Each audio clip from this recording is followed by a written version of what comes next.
Welcome, dear friends, to a heartwarming tale of love, loss, and unexpected second chances that proves even in our darkest moments, fate can lead us to a brighter tomorrow. Enjoy the story. The old grandfather clock in the corner of the living room chimed 6 times, its deep resonance filling the small, cozy house. Catherine Miller, a petite 25-year-old with tired eyes and disheveled honey-blonde hair, stirred from her brief slumber on the worn-out couch. The smell of burning wood permeated the air, a constant reminder of the never-ending chores that came with living in this quaint but demanding rural home. "Mommy, Mommy!" The high-pitched voice of her 3-year-old son Tommy pierced through her grogginess. "I'm hungry!" Catherine rubbed her eyes and forced a smile. "Coming, sweetie. Let's see what we can whip up for dinner." As she made her way to the kitchen, her grandfather, Old Joe, shuffled in from the back porch, his arms laden with freshly chopped firewood. "Evening, Kathy," he wheezed, dropping the logs by the wood stove. "Thought I'd get a head start on tomorrow's heating." Catherine's heart swelled with gratitude. "Thanks, Grandpa. You're a lifesaver." As she rummaged through the nearly empty pantry, Catherine's mind wandered to the life she once dreamed of. College, a career, maybe even a loving husband. Instead, here she was, a single mother at 25, living with her grandfather in the middle of nowhere, struggling to make ends meet. Tommy's father, her high school sweetheart, had left for the army and never looked back. His last letter still burned in her memory. "Find yourself a good man, Kathy. There's nothing left for me in this backwater town." As she stirred a pot of canned soup on the stove, Catherine made a silent promise to herself and Tommy. Someday, somehow, they'd find a better life. Months passed, and life in the small town grew increasingly difficult. Old Joe's health began to decline rapidly, and Catherine found herself juggling care for both her grandfather and her son. One particularly harsh winter morning, Catherine woke to find the house freezing cold. She rushed to her grandfather's room, only to find him shivering uncontrollably in his bed. "Grandpa!" she cried, rushing to his side. "What's wrong?" Old Joe's eyes fluttered open, glassy and unfocused. "Cold, Kathy, so cold." Catherine's heart raced as she piled blankets on him and stoked the fire. As she worked, Tommy appeared in the doorway, his little face scrunched with worry. "Is Grandpa okay, Mommy?" Catherine forced a brave smile. "He'll be fine, sweetie. Why don't you go play with your toys while I take care of him?" The following weeks were a blur of doctor's visits, sleepless nights, and mounting bills. Catherine found herself chopping wood, cooking meals, and caring for Tommy and Old Joe with barely a moment's rest.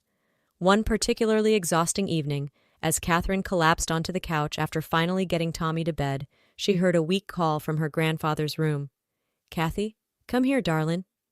She rushed to his bedside, taking his frail hand in hers. Old Joe's eyes were clear for the first time in days, but there was a sadness in them that made Catherine's heart clench. "You listen to me, girl," he said, his voice barely above a whisper. "You've got so much ahead of you. Don't let this old place hold you back. Promise me you'll find a better life for you and that boy." Tears streamed down Catherine's face as she nodded. "I promise, Grandpa, I promise." The next morning, Catherine woke to an eerie silence. She knew before she even entered his room that Old Joe was gone. As she stood in the kitchen days later, staring at the dwindling supplies and stack of unpaid bills, Catherine made a decision. It was time to leave this town behind and find the better life her grandfather had wished for them. The bus ride to the city was long and uncomfortable, but Catherine couldn't help feeling a spark of excitement as the skyline came into view. Tommy pressed his face against the window, his eyes wide with wonder. "Mommy, look at all the tall buildings," he exclaimed. "Are we going to live in one of those?" Catherine chuckled, ruffling his hair. "Maybe someday, sweetie. For now, we're going to find a nice little place to call home." As luck would have it, Catherine stumbled upon a classified ad for a half-house for rent on the outskirts of the city. It wasn't much, but it had running water and electricity luxuries compared to their old home. The landlady, a kind-faced woman named Mrs. Johnson, took one look at Catherine and Tommy and softened. "You know what, dear? I've got a good feeling about you two. First month's rent is on me." Tears of gratitude welled up in Catherine's eyes. Thank you, Mrs. Johnson. You have no idea what this means to us. With a roof over their heads, Catherine's next mission was to find a job. She pounded the pavement day after day, Tommy in tow, until finally she struck gold at a local daycare center. "You're hired," the director, Miss Thompson, said with a warm smile. "And we'd be happy to enroll your little one here, too. Employee discount, of course." For the first time in years, Catherine felt hope blossoming in her chest. As she tucked Tommy into bed that night in their tiny new home, she whispered, "Things are looking up, baby. We're going to be just fine." Life in the city fell into a comfortable routine for Catherine and Tommy. Days were filled with work, play, and the simple joys of their new life. But fate had other plans for the little family. It was a crisp autumn night when Catherine was jolted awake by the sound of sirens and the acrid smell of smoke. She scooped up a confused Tommy and rushed outside to find the neighboring house engulfed in flames. Firefighters swarmed the area, their shouts filling the air as they battled the blaze. Amidst the chaos, a tall, broad-shouldered figure approached Catherine and Tommy. "Ma'am, I'm Chief Nick Harrison. We need you to move back for your safety," he said, his deep voice laced with authority and concern. Catherine nodded, clutching Tommy tightly. As they moved away from the fire, Nick's eyes softened. "That's quite a brave little man you've got there," he said, nodding at Tommy, who was watching the firefighters with wide-eyed fascination. "Thank you," Catherine replied, a slight blush creeping up her cheeks. "He's my whole world." Nick's radio crackled, calling him back to duty. "Stay safe, you two," he said with a wink, before jogging back to the burning house. The next morning, as Catherine prepared to leave for work, a knock at the door surprised her. She opened it to find Nick standing there, looking even more handsome in the daylight. "Morning, ma'am," he said, tipping his hat. "Just following up on last night's incident. Everything okay here?" Catherine nodded, suddenly very aware of her messy hair and worn-out robe. "Yes, we're fine. Thank you for checking." Nick's eyes crinkled as he smiled. "Glad to hear it. Say, I couldn't help but notice you were heading out. Need a ride anywhere?" Catherine hesitated for a moment before thinking, why not? She called for Tommy, and soon they were settling into Nick's truck. As they drove, Nick and Catherine fell into easy conversation. By the time they reached the daycare, Catherine felt like she'd known him for years. "Thanks for the ride, Nick," she said, helping Tommy out of the truck. "Any time," Nick replied, his eyes lingering on hers. "In fact, how about I pick you up after work? Maybe we could grab a coffee?" Catherine's heart skipped a beat. "I'd like that," she said with a smile. As she watched Nick drive away, Catherine couldn't shake the feeling that her life was about to change once again. The coffee date turned into dinner, which turned into weekend outings with Tommy. Before Catherine knew it, she was falling head over heels for the charming firefighter. Nick was everything she'd ever dreamed of in a partner kind, funny, and amazing with Tommy. He regaled them with tales of his heroic feats at work, always downplaying his own bravery. "It's just part of the job," he'd say with a shrug, but Catherine could see the passion in his eyes. One sunny Saturday, as they picnicked in the park, Nick surprised them both. He got down on one knee, pulling out a small velvet box. "Catherine Miller, you and Tommy have brought more joy into my life than I ever thought possible. Will you marry me and make us a family?" Tears streaming down her face, Catherine nodded enthusiastically. "Yes, 1,000 times yes." Tommy, not quite understanding but caught up in the excitement, jumped up and down. "Does this mean Nick's gonna be my daddy?" Nick scooped the boy up, his own eyes glistening. "If you'll have me, champ." As they embraced, Catherine felt like her heart might burst with happiness. Finally, she had found the love and security she'd always longed for. The wedding was a small but joyous affair. Catherine, radiant in a simple white dress, couldn't take her eyes off Nick as they exchanged vows. Tommy, dressed in a miniature suit, proudly carried the rings. After the ceremony, Nick surprised Catherine with news that he'd been promoted to fire chief. "We're moving up in the world, babe," he said with a grin. Their new home was Nick's spacious apartment, which he shared with his mother, Margaret. At first, Catherine was nervous about living with her mother-in-law, but Margaret welcomed them with open arms. I always wanted grandchildren, she cooed, showering Tommy with affection. As Catherine settled into her new life, she couldn't help but feel that all her dreams had finally come true. Little did she know, the fairy tale was about to take a dark turn. The first year of marriage was blissful. Nick was attentive and loving, always making time for family dinners and weekend adventures. But as time wore on, subtle changes began to creep in. Nick started working longer hours, often coming home well after Catherine and Tommy were asleep. When he was home, he seemed distracted, constantly checking his phone. "It's just work stuff, babe," he'd say when Catherine questioned him. "Being chief comes with a lot of responsibilities." Catherine tried to believe him, but a nagging doubt began to grow in the pit of her stomach. Things took a turn for the worse when Margaret fell ill. What started as a simple cold quickly developed into pneumonia, leaving the older woman bedridden. "I can't ask you to deal with this, Catherine," Nick said one evening, running a hand through his hair. "You've got enough on your plate with Tommy and your job." Catherine was taken aback. "Nick, she's family. Of course I'll help care for her." But as the days turned into weeks, and Margaret's condition showed no signs of improving, the strain began to show. Catherine had to quit her job to combine Tommy's needs and the round-the-clock care of Margaret. Nick, meanwhile, seemed to be at the fire station more often than not. When Catherine gently suggested hiring a nurse to help, he bristled. "We can't afford that on my salary alone," he snapped. "Maybe if you were still working." The words hung in the air between them, unspoken, but clear. Catherine felt a cold dread settle in her chest. This wasn't the man she had married. One particularly trying day, as Catherine struggled to balance a feverish Tommy and a declining Margaret, she broke down in tears. Where was the happily ever after she'd been promised? As she wiped her eyes and straightened her shoulders, Catherine made a silent vow. She would be strong, for Tommy and for herself. Whatever challenges lay ahead, she would face them head-on. Months passed, and the tension in the Harrison household continued to mount. Nick's absences became more frequent and prolonged, while Catherine shouldered the burden of caring for both Tommy and the ailing Margaret. One crisp autumn evening, as Catherine was tucking Tommy into bed, she heard the front door open. Nick's voice, unusually loud and slurred, echoed through the apartment. "Nick?" she called out, closing Tommy's door softly behind her. "Is everything okay?" She found him in the living room, swaying slightly, the smell of whiskey heavy on his breath. "Kathy," he said, his eyes not quite focusing on her. "We need to talk." Catherine's heart sank. She'd seen enough movies to know that nothing good ever followed those words. "What is it, Nick?" He collapsed onto the couch, head in his hands.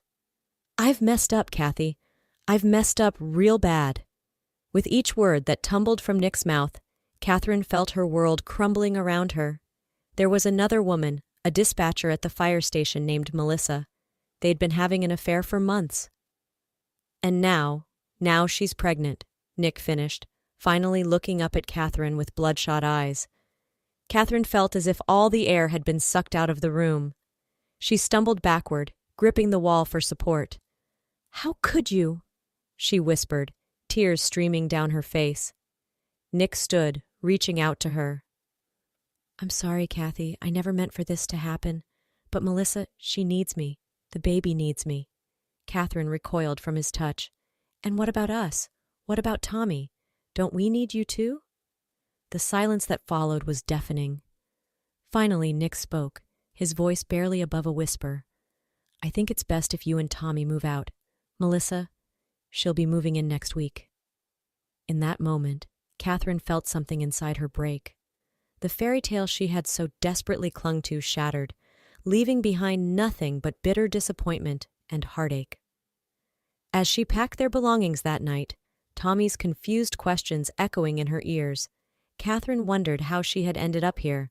Once again she was alone, facing an uncertain future. But this time, she vowed, things would be different. This time, she would make her own happiness. The bus station was crowded and noisy, a cacophony of announcements, crying babies, and impatient travelers. Catherine stood amidst the chaos, one hand clutching a battered suitcase, the other holding tightly to Tommy's small fingers. "Mommy, where are we going?" Tommy asked for what felt like the 100th time. Catherine forced a smile, kneeling down to his level. "We're going on an adventure, sweetie. Remember how I told you about the town where Mommy grew up? We're going to visit there for a while." As she stood back up, Catherine felt a wave of despair wash over her. She had exactly $43 to her name, barely enough for 2 bus tickets back to her hometown. The thought of returning there, tail between her legs, made her stomach churn. But what choice did she have? Lost in her thoughts, Catherine almost didn't notice the small, dirty hand tugging at her jacket. She looked down to see a young girl, no more than 10, with tangled hair and clothes that had seen better days. "Please, miss," the girl said, her voice barely above a whisper. "Would you like to buy a pretty box? Only $5? Catherine's first instinct was to refuse. She couldn't afford to waste money on trinkets. But something in the girl's pleading eyes made her pause. She remembered all too well what it was like to be desperate and alone. "Let me see it, sweetheart," Catherine said gently. The girl produced an ornate wooden box from her tattered backpack. Despite the grime covering its surface, Catherine could see that it was beautifully crafted, with intricate carvings and a smooth, polished finish. "It's lovely," Catherine murmured, running her fingers over the designs, "but I'm afraid I can only offer you $3 for it." The girl's face fell, but she nodded eagerly. "Okay, miss, thank you." As Catherine handed over the money, she couldn't help but feel a pang of guilt. She knew $3 wasn't much, but it was all she could spare. The girl scampered off, disappearing into the crowd, while Catherine tucked the box into her bag. "Can I see the box, Mommy?" Tommy asked, his curiosity piqued. "Sure, sweetie. Just be careful with it, okay?" As Tommy examined the box, turning it over in his small hands, Catherine's mind wandered. How had her life come to this? Just a year ago she thought she had it all, a loving husband, a comfortable home, a bright future. Now, here she was, broke and homeless, with a child to support. Suddenly, Tommy's distressed cry snapped her back to reality. "Mommy, my finger's stuck!" Catherine looked down to see Tommy's pinky caught in one of the box's intricate carvings. "Oh, honey, hold still. Let me help you." As she gently tried to work Tommy's finger free, she noticed something odd about the box. There seemed to be a slight gap in the wood, almost invisible to the naked eye. "That's strange," she muttered, running her nail along the seam. With a soft click, a hidden compartment sprang open, and several folded papers fluttered to the ground. "What's that, Mommy?" Tommy asked, his stuck finger momentarily forgotten. Catherine's hands trembled as she picked up the papers. Her eyes widened as she realized what she was holding. Savings bonds. And not just a few, but stacks of them. "Oh my God," she whispered, her mind racing as she did a quick calculation. These bonds were worth millions. For a moment, Catherine felt lightheaded. This had to be a mistake, right? Things like this didn't happen in real life, especially not to people like her. But as she examined the bonds more closely, she realized they were genuine. A moral dilemma hit her like a ton of bricks. She should turn these in, right? They clearly weren't meant for her. But then again, who did they belong to? That little girl? Somehow Catherine doubted it. And even if she did try to return them, who would believe her story? As the last call for her bus echoed through the station, Catherine made a split-second decision. She carefully tucked the bonds back into the secret compartment, closed the box, and put it in her bag. "Come on, Tommy," she said, her voice shaky but determined. "We're not going back to the old town after all. I think it's time for a new adventure." The taxi pulled up to a modest but charming house in a quiet suburban neighborhood. Catherine stepped out, taking a deep breath of the fresh, crisp air. Tommy bounced out after her, his eyes wide with excitement. "Is this our new home, Mommy?" he asked, his voice filled with wonder.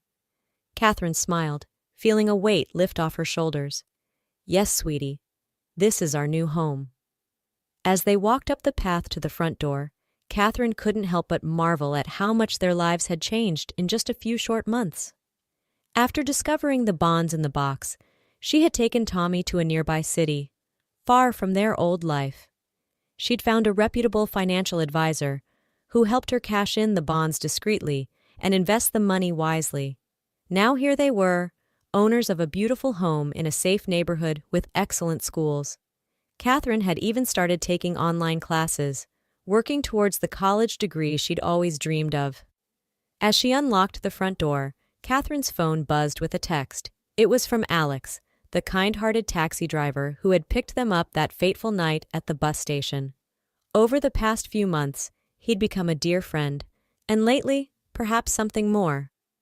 "Still on for dinner tonight?" the message read. Catherine smiled, her heart fluttering a little. "Wouldn't miss it," she typed back.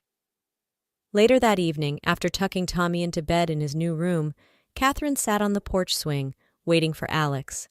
As his car pulled up, she felt a sense of peace wash over her. Alex jogged up the path, his warm smile lighting up his face. "Hey there, beautiful," he said, leaning in to kiss her cheek. "Hi," Catherine replied, suddenly feeling shy. "Thanks for coming over." They sat together on the swing, talking and laughing as the stars came out. Catherine found herself opening up, sharing her hopes and dreams for the future. "You know," Alex said, taking her hand in his, "I've never met anyone quite like you, Catherine. You're so strong, so resilient. I admire that about you." Catherine felt tears prick her eyes. "Thank you, Alex. That means more to me than you know." As they sat in comfortable silence, Catherine realized something. For the first time in a long time, she felt truly happy. Not because of the money or the new house, but because she had found someone who appreciated her for who she was. She squeezed Alex's hand, feeling grateful for this new chapter in her life. Whatever challenges lay ahead, she knew she could face them. After all, she was Catherine Miller, survivor, mother, and now against all odds, a woman in control of her own destiny. 3 years later. The summer sun streamed through the kitchen window as Catherine put the finishing touches on a batch of cupcakes. The sound of children's laughter filtered in from the backyard, bringing a smile to her face. "Mommy, Daddy, come look at our fort!" Tommy's voice called out. Catherine exchanged a loving glance with Alex, who was busy preparing lemonade. "Coming, sweetie," she called back. As they stepped out onto the patio, Catherine's heart swelled with joy. Tommy, now a lively 7-year-old, was proudly showing off a blanket fort to his twin sisters, Emily and Sophie. The 2-year-old girls clapped their chubby hands in delight, their curls bouncing as they tried to crawl inside. Alex wrapped an arm around Catherine's waist, pulling her close. "Can you believe how lucky we are?" he murmured. Catherine leaned into him, feeling a sense of contentment wash over her. "I thank my lucky stars every day," she replied. As she watched her children play, Catherine couldn't help but reflect on the journey that had brought her here. The hardships, the heartbreaks, the moments of despair, they all seemed like a distant dream now. She thought about the wooden box, safely tucked away in their attic. The money from the bonds had given her the fresh start she needed, but it was the love of her family that truly made her rich. Catherine had used a portion of the money to set up a foundation, helping single mothers and families in need. It was her way of paying forward the unexpected blessings she had received. "Penny for your thoughts?" Alex asked, noticing her faraway look. Catherine smiled, turning to face her husband. "Just thinking about how far we've come, how grateful I am for everything, the good and the bad. It all led me here, to this moment, with you and our beautiful family." Alex pulled her into a tender kiss. "I love you, Catherine Miller Johnson. You're the strongest, most amazing woman I've ever known." As they joined their children in the yard, Catherine felt a sense of peace settle over her. Life had thrown her many curveballs, but she had caught them all and turned them into home runs. She was no longer the scared, uncertain woman she had once been. Now she was confident, successful, and most importantly, loved. The wooden box that had changed her life might have been a stroke of luck, but what she had built with that opportunity was all her own. Catherine knew that whatever the future held, she had the strength and love to face it head-on. As the summer day faded into a warm evening, the Miller-Johnson family gathered for a backyard picnic, their laughter and love a testament to the power of resilience, hope, and the unexpected twists of fate that can change a life forever.